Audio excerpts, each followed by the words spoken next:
Innal hamdalillah nahmaduhu wa nasta'inuhu wa nastaghfiruh wa na'udzu billahi min shururi anfusina wa sayyiati a'malina. May yahdihillah fahuwal muhtad wa may yudlil falan tajida lahu waliyyan mursyida. Asyhadu an la ilaha illallah wahdahu la syarika lah wa asyhadu anna Muhammadan abduhu wa rasuluh alladzi la nabiyya ba'dah. Wa qala Allah subhanahu wa ta'ala, ya ayyuhalladzina amanu taqullaha haqqa tuqatih wa la tamutunna illa wa antum muslimun. Wa qala azza man qala, ya ayyuhalladzina amanu taqullaha wa qulu qawlan sadida yuslih lakum a'malakum wa yaghfir lakum dhunubakum wa may yuti'illaha wa rasulahu faqad faza fawzan 'azima. Ya ayyuhan nasu taqu rabbakumul ladzi khalaqakum min nafsin wahidah wa khalaqa minha zawjaha wa batha minhuma rijalan katsiran wa nisaa'a wattaqullaha alladzi tasaaluna bihi wal arham innallaha kana 'alaikum raqiba. Amma ba'du, nastaqal hadithi kitabullah wa khairal hadi hadi Muhammad sallallahu alaihi wasallam wa syarrul umur muhdatsatuha wa kullu muhdatsatin bid'ah wa kullu bid'atin dhalalah wa kullu dhalalatin finnar. Kaum muslimin jamaah salatil Jum'ah rahimani Allahu wa iyyakum. Setiap selesai melakukan suatu ibadah apapun jenisnya, apakah dia sholat, haji, puasa, umroh, baca Quran, zikir, dan lain-lainnya, hendaklah kita renungi apa yang dikatakan oleh Ali bin Abi Thalib radhiyallahu anhu. Beliau mengatakan, laita sya'ri minal maqbul fanuhannih wa minal mahrum fanu'zih. Wahai, seandainya kita tahu orang yang diterima amalannya, maka kami akan datang kepadanya dan memberikan ucapan selamat. Artinya kita biasanya sangat gembira dengan mendengar teman-teman kita yang sukses dalam masalah dunianya. Ketika dia diangkat dan ditempatkan dalam sebuah jabatan, atau dia mendapatkan pekerjaan, atau dia mendapatkan jodoh, atau seorang yang sudah lama menikah namun tak dapat mendapatkan keturunan, namun kali ini Masya Allah, Allah beri dia keturunan. Yang seperti ini merupakan kabar-kabar gembira yang memang sudah selayaknya kita mengucapkan selamat. Demikian juga halnya dengan seorang yang diterima amalannya. Kita ucapkan selamat pada dia. Sukses dia dalam melakukan suatu amalan. Wa minal mahrumi fanu'zih. Demikian juga pada orang yang tak diterima amalannya, fanu'zih. Kita akan bertakziah. Sebagaimana kalau kita mendengar kerabat tetangga kita yang salah seorang orang yang dia cintai, keluarganya meninggal dunia, kita datang ke rumahnya untuk bertakziah. Atau kita bertemu di pasar, kita lihat dia dalam keadaan sedih, kita bertakziah kepadanya. Kita mentakziahi karena apa? Karena dia sedang tertimpa sebuah musibah yang membuat dia sedih. Demikian juga halnya dengan orang yang tak diterima amalannya. Sungguh seorang yang tak diterima amalannya, dia itu sama seperti seorang yang sedang ditimpa sebuah musibah ataupun malapetaka. Maka orang ini berhak ataupun boleh untuk ditakziahi. Tapi permasalahannya kita tidak tahu mana yang diterima dan mana yang ditolak amalannya.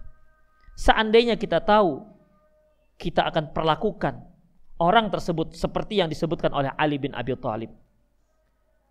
Kemudian ikhwah rahimanallahu wa iyyakum, Abdullah bin Mas'ud juga mengatakan, Ayyuhal makbul, hani'an lak.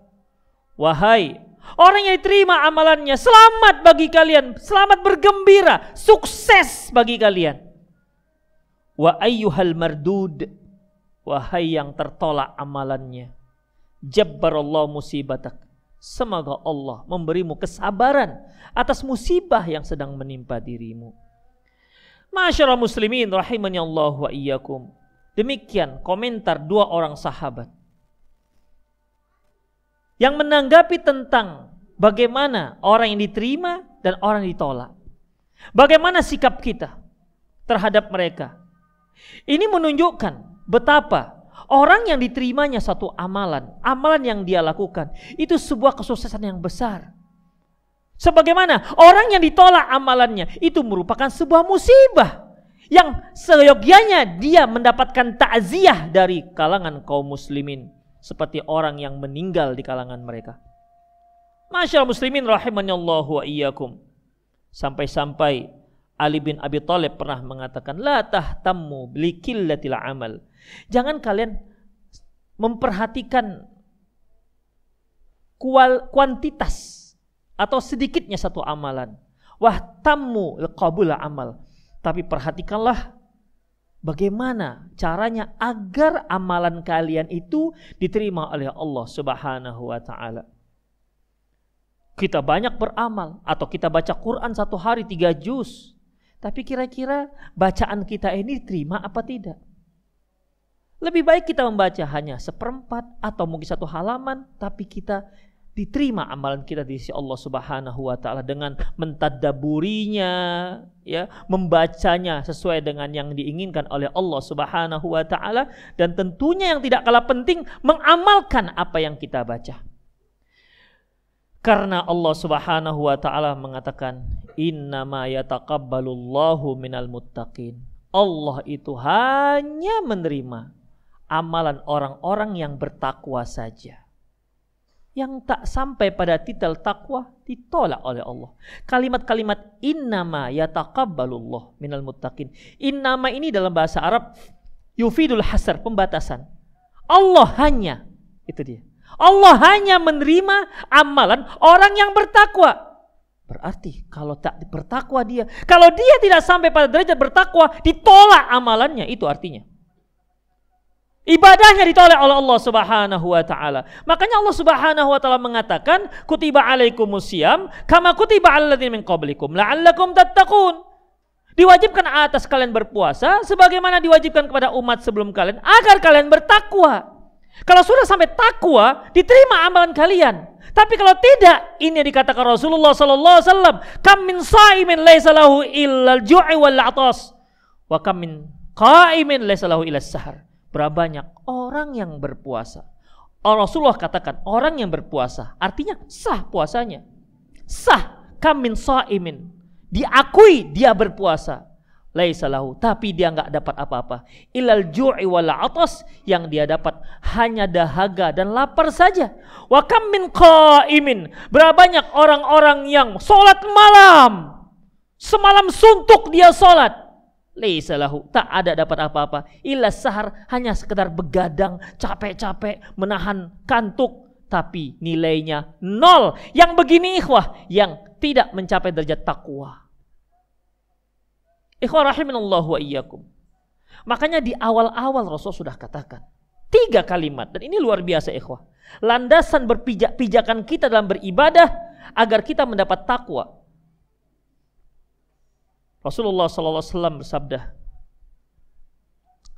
yaitu barang siapa man shoma ramadanan iman wa ihtisaban ghufira lahu ma taqaddama min dzambi wa man qama ramadanan iman wa ihtisaban ghufira lahu ma taqaddama min dzambi wa man qama lailatul qadar iman wa ihtisaban ghufira lahu ma taqaddama min dzambi. Barang siapa yang berpuasa, barang siapa yang qiyamul lail, barang siapa yang menghidupkan malam lailatul qadar iman wa ihtisaban, karena keimanan dan dikarenakan memang mengharapkan ridho dari Allah Subhanahu wa taala, diampunkan dosanya yang telah lalu. Mereka yang diampunkan dosa yang telah lalu berarti ibadahnya diterima oleh Allah Subhanahu wa taala. Mereka yang diterima ibadah oleh Allah Subhanahu wa taala berarti mereka sudah mencapai derajat takwa. Tidak semua orang yang qiyamul lail itu imanan wa ihtisaban, tidak semua. Dan tidak semua orang yang itikaf iman wa ihtisaban. Ada yang itikaf di masjid karena enggak enak makan dan dia di rumah. Di masjid enak-enak, gratis lagi, itikaf. Ada yang hanya pindah tidur dia dari rumah ke masjid. Ada karena kesepian, di rumah nggak ada teman, di masjid banyak yang temannya, jadi ngobrol, pindah ngobrol dari warung ke masjid atas nama i'tikaf. Bukan karena iman wa ihtisaban. Ada yang dikarenakan qiyamul lail karena apa? Karena memang orang rame-rame ini sedang qiyamul lail, awak qiyamul lail juga lah. Karena banyak orang. Ikhwah, iman wa ihtisaban ini yang terpenting agar diterima amalannya. Ma'asyiral muslimin rahimani Allah wa iyyakum. Mungkin berikut ini ada ciri-ciri, ya walaupun ciri-ciri juga nggak bisa kita pastikan, tapi semoga ini bisa menjadi bahan introspeksi bagi diri kita masing-masing. Memang untuk menilai orang susah dengan ini. Kita hanya bisa menilai ini untuk diri kita sendiri. Pertama, ikhwah rahimanallah wa iyyakum, yang dikatakan oleh Yahya bin Mu'adz. Yahya bin Mu'adz rahimahullah pernah berkata, "Man istaghfara bilisani." Barang siapa yang istighfar itu hanya di lisan saja. Mohon ampun kepada Allah hanya di lisan saja. Banyak orang yang seperti ini, astagfirullah, astagfirullah, astagfirullah. Setelah dia ucapkan astagfirullah, berbohong dia jualannya. Habis istighfar, dia tetap ada hubungan gelap dengan wanita yang bukan mahram. Setelah istighfar dia tetap saja nengok video-video yang gak layak ditonton. Tapi dia istighfar. Astagfirullah, astagfirullah. Ini yang disebut dengan man istaghfara bilisani. Barang siapa yang istighfarnya hanya dengan lisan. Kemudian wa qalbuhu 'alal ma'siyatil ma'qud. Sementara hatinya masih terikat dengan maksiat. Wa azmuhu ayyarji'a ila ma'siyati ba'da syahri wa ya'ud. Dan dia ingin balik nanti melakukan ulang maksiat yang telah ditinggalkannya selama Ramadan. Jadi dia bukan taubat dari maksiat tersebut, tapi dikarenakan ini bulan suci Ramadan, gak layak kita buat maksiat, maka kita off dulu, nanti lanjutkan lagi setelah Ramadan. Barang siapa yang seperti itu, bukan dia meninggalkan maksiat bukan karena taubat, bukan, tapi dikarenakan ya hanya cuti gitulah, libur selama Ramadan. Maka dan dia ingin balik lagi melakukannya setelah Ramadan. Fasaumu alai mardud, maka puasanya tertolak. Wa babul maqbul fi wajhi masdud, dan pintu penerimaan amalan tertutup di depannya. Kita bisa selama sudah 11-12 hari Syawal, cobalah kita introspeksi, ada enggak maksiat yang sempat kita tinggalkan ketika Ramadan, begitu masuk Syawal mulai kita lakukan kembali? Ada enggak? Kalau ada, ciri Anda tak diterima amalannya. Karena apa? Karena ternyata puasa Anda tidak membuat Anda menjadi orang yang bertakwa. Makanya ini hanya kita yang bisa mengintrospeksi diri kita. Ada enggak ya? Berarti ikhwah, kalau seandainya ada pada diri kita, segera tobat kembali. Mumpung belum mati. Mumpung Allah masih memberikan kita usia, tobat kembali, segera. Jangan nanti ajalah di bulan Zulhijjah. Tunggu bulan Rajab, tunggu bulan haram. Jangan ikhwah. Rahimani Allah wa iyyakum. Itu yang pertama. Ya. Karena ada maksiat itu enggak tahu orang. Kawan pengajian pun enggak tahu, bahkan mungkin istri pun enggak tahu. Hanya kita dan Allah yang tahu. Sejak Syawal yang sudah tinggalkan ketika Ramadan, maka segera kembali taubat kepada Allah Subhanahu wa taala. Fafirru ilallah. Segera berlari kalian. Fafirru ilallah, berlari kalian menuju Allah. Kalau untuk taubat tuh jangan jalan. Berlari menuju Allah Subhanahu wa taala. Kalau untuk dunia ia berjalan. Famshu fi manakibiha wa kulu min rizqihi. Allah yang menciptakan bumi, silakan kalian berjalan di atasnya dan cari keutamaan, cari rezeki Allah di atas bumi. Berjalan, enggak disuruh lari. Tapi kalau untuk tobat, fafirru ilallah. Wasari'u ila maghfirah. Segera kalian untuk mendapatkan keampunan Allah Subhanahu wa taala. Enggak disuruh berjalan. Karena ini masalah penting terkait dengan ajal kita. Ikhwah rahimanallahu wa iyyakum. Itu ciri yang pertama dan insyaallah akan kita lanjutkan di ciri yang berikutnya. Aku qouli hadza wastaghfirullah li wa lakum wa lisal muslimin innahu wal ghafurur rahim.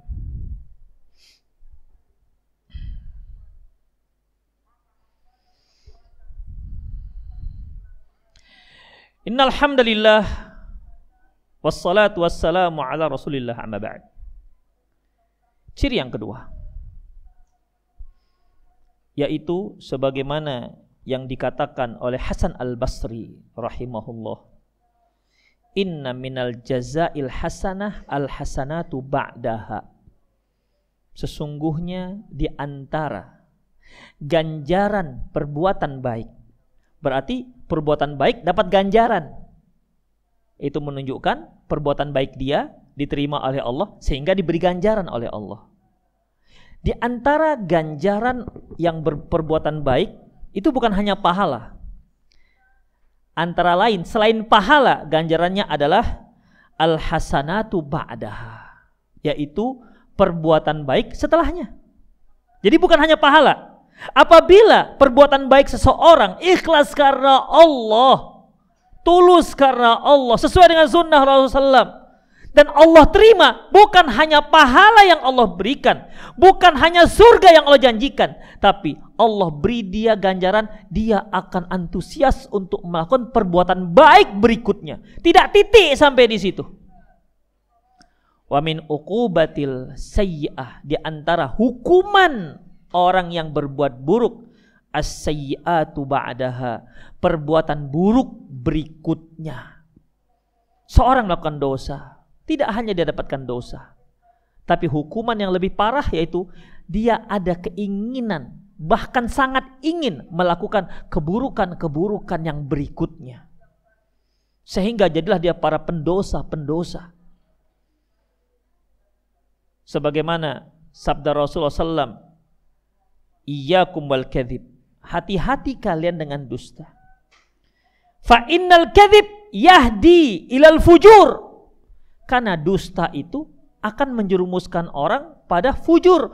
Fujur itu fujur itu yaitu ikhwah perbuatan-perbuatan buruk. Jadi bukan hanya satu. Fa innal kadzib yahdi ilal fujur, yang namanya dusta akan menjerumuskan seseorang pada perbuatan-perbuatan buruk. Fa innal fujuh yahdi ilan nar, perbuatan-perbuatan buruk akan menjerumuskan seorang masuk ke dalam neraka jahanam. Fa innar rajula yakdzibu wa yataharral kadzib, seorang itu berdusta dan dia terus berusaha untuk berdusta. Bayangkan ikhwah, dia berdusta kemudian dia sering berdusta setelah itu. Hatta kutiba indallah kadzaban, sampai Allah tuliskan dia sebagai kadzab, seorang pendusta. Berarti hukuman demi hukuman. Ya, hukuman demi hukuman yang Allah berikan, yaitu perbuatan buruk setelahnya. Taib. Coba kita klarifikasi diri kita dengan pernyataan dari Hasan Al-Basri ini. Ketika kita berpuasa di bulan Ramadan, ada enggak kita berpuasa setelah itu lagi? Karena fa idza faraghta fansab, kata Rasulullah. Apabila kata Allah Subhanahu wa taala, apabila kalian sudah selesai melakukan satu amalan, fansab, mulai dengan amalan berikutnya. Tidak titik sampai di situ. Selama Anda masih hidup, terus melakukan kebaikan demi kebaikan, dan itu untung untuk Anda, bukan untuk orang. Mulai lagi. Setelah puasa, ada enggak setelah puasa itu puasa berikutnya? Makanya sunnahnya sebagaimana sabda Rasulullah, man shoma Ramadan summa atba sittan minasyawal kana kasiyamid dahr. Barang siapa yang berpuasa Ramadan lantas dia lanjutkan dengan puasa Syawal yang 6, maka dia seperti puasa setahun. Dalam riwayat yang lain, fadzaka siyamud dahr, yang itu puasa. Dia berarti sudah berpuasa selama setahun, bukan seperti kalau yang lafaz yang pertama kana kasyamid dahr, maka dia seperti puasa setahun. Enggak. Dalam riwayat yang lain, maka dia sudah berpuasa selama setahun. Wa man jaa'a bil hasanah falahu asyru amsalihha. Dengan hitungan 1 kebaikan dikalikan dengan 10 kebaikan. Demikian ikhwah rahimanallahu wa iyyakum. Ada puasa berikutnya. Qiyamul Lail yang hari-hari kita lakukan, setiap malam kita lakukan Ramadan. Ketika masuk Syawal, ada enggak yang Qiyamul Lail lanjutnya? Ataukah sudah sampai 11 Syawal ini tak ada sama sekali Qiyamul Lail? Sudah stop. Sejak malam takbiran tidak pernah lagi Qiyamul Lail. Berarti Qiyamul Lail dia enggak diterima oleh Allah Subhanahu wa taala. Kenapa? Enggak ada ganjaran baik berikutnya. Baca Quran yang biasanya 1 hari 1 juz, setengah juz, begitu masuk malam takbiran tutup Quran, dilaminating, masuk plastik, masuk ke dalam lemari sampai jumpa Ramadan berikutnya. Berarti nggak diterima, ikhwan. Kenapa? Ternyata tidak mendapatkan ganjaran bacaan Quran berikutnya. Jadi bagi siapa di antara kita sudah kena penyakit ini, ambil, keluarkan lagi Qurannya, keluarkan lagi Al-Qurannya. Segera kembali Qiyamul Lail, walaupun tidak sama kualitasnya, kuantitasnya ketika Ramadan, minimal kita terus melakukannya, ikhwah. Oke, ketika Ramadan, Qiyamul Lail 11 rakaat, Masya Allah, setiap malam. Oke lah, sekarang walaupun gak 11, 3 rakaat, atau 1 rakaat. Bukankah kita sebelum subuh selalu sudah bangun ketika Ramadan? Ada yang 1 jam, ada yang setengah jam. Masa sih sekarang ini begitu masuk 1 Syawal, 5 menit, 10 menit sebelum adzan subuh kita nggak bisa bangun untuk melanjutkan amalan kita yang sudah kita lakukan ketika Ramadan. 1 rakaat 3 menit selesai itu. Wudu 5 menit. Ikhwah, kembali, ayo kembali lakukan walaupun sedikit. Qurannya yang tadinya 1 day 1 juz, 1 hari 1 juz, yang sudah melipat kembali Al-Qurannya, buka kembali. Ya kalaupun nggak sampai 1 juz, setengah lah. Kalau nggak bisa 1/4, nggak seberat 1 halaman. Tapi terus, jangan ditinggalkan, jangan ditalak 3 tuh Al-Quran. Demikian ibadah-ibadah selanjutnya, berikutnya. Demikian ikhwah rahimanallahu wa iyyakum. Kita masih hidup, alhamdulillah. Allah beri kita anugerah hidup. Artinya kita masih punya kesempatan untuk memperbaiki diri kita, dan kita masih punya kesempatan memperbanyak amalan kita. Kita masih punya kesempatan untuk mohon ampun kepada Allah atas dosa-dosa yang kita lakukan. Itulah di antara dari beberapa ciri diterimanya amalan seorang. Semoga Allah Subhanahu wa taala memberikan kita keistiqomahan di atas sunnah Rasulullah. Semoga Allah Subhanahu wa taala memberi kita taufik dan hidayahnya sehingga kita bisa terus melakukan amalan kebaikan yang kata Rasulullah, ahabbul a'mal ilallahi adwamuha wa in qalla. Amalan yang paling dicintai Rasulullah SAW, yang paling dicintai oleh Allah Subhanahu wa taala adalah yang paling kontinu walaupun sedikit. Innallaha malaikatahu yusholluna 'alan nabi ya ayyuhalladzina amanu shallu 'alaihi wasallimu taslima. Allahumma shalli 'ala Muhammad wa 'ala ali Muhammad kama shallaita 'ala Ibrahim wa 'ala ali Ibrahim innaka Hamidum Majid. Wa barik 'ala Muhammad wa 'ala ali Muhammad kama barakta 'ala Ibrahim wa 'ala ali Ibrahim innaka Hamidum Majid. Allahumma fir lil muslimina wal muslimat wal mu'minina wal mu'minat al ahya'u minhum wal amwat wa ya qadiyal hajat. Rabbana zalamna anfusana wa illam taghfir lana wa tarhamna lanakunanna minal khasirin. Rabbana la tuzigh qulubana ba'da idh hadaitana wa hab lana min ladunka rahmah innaka antal wahhab. Rabbana atina fid dunya hasanah wa fil akhirati hasanah wa qina adzabannar. Walhamdulillahi rabbil alamin. Wa aqimissalah.